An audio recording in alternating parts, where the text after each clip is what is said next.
Assalomu alaykum, hurmatli haydovchilar. Toza programmada xudo xolasa prioritet, ya'ni reytingi nasib boshqacha yondashildi. Bu bilsangizlar, toza programmada o'chirt bo'lmaydi.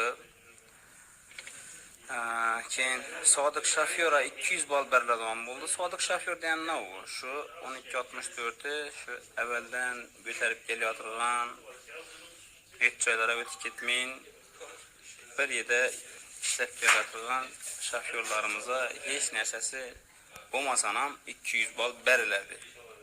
Keyin litsenziyasi bo'lsa, yani aslında plafonu koyup yürse, yani şaşkasını koyup yürse yana 200 bal beriladi. 400 bo'ldi jami. Ansın keyin arka aynada naklinkasini asıp yürse 300 bal bo'ladi. Jami 700 bal bo'ladi eğer şu vecləri becerse.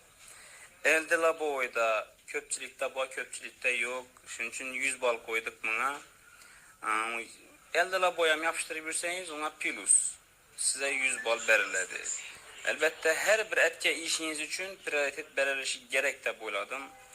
Yon 2 ishga yapıştırabilirse 200 bal. Şu narsalarınız bo'lsa sizde eğer 1000 bal beriladi. Bu degani siz hammadan birin zakası alışınız mümkün bo'ladi degani ağalar.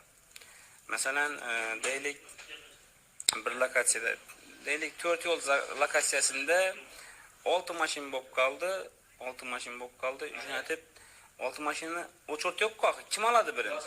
Elbette evvelden işlep yürüyen sodiq şofyorlar olsa mesela plus 200 bal boladı. Lisenziya plus plafonu olsa 200 bal.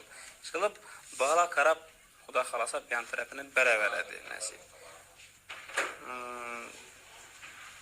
Asta yine neye düşüp geliyordu da bu liman. Xudo xolasa hamma uchun manfaatli bo'ladi. Toza kirgan şofyorlar uchun ham yaxshi bo'ladi bu narsa. Bu sistema.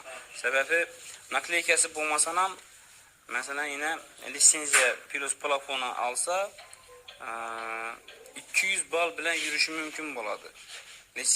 Lisenziyali şoförlar ham bize endi xudo xolasa prioritet beramiz nasib.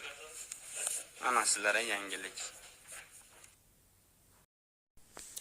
1264 da bepul ulanish vaqtincha to'xtatildi. Damas mashinalari mutlaqo to'xtatildi. Shu sanadan boshlab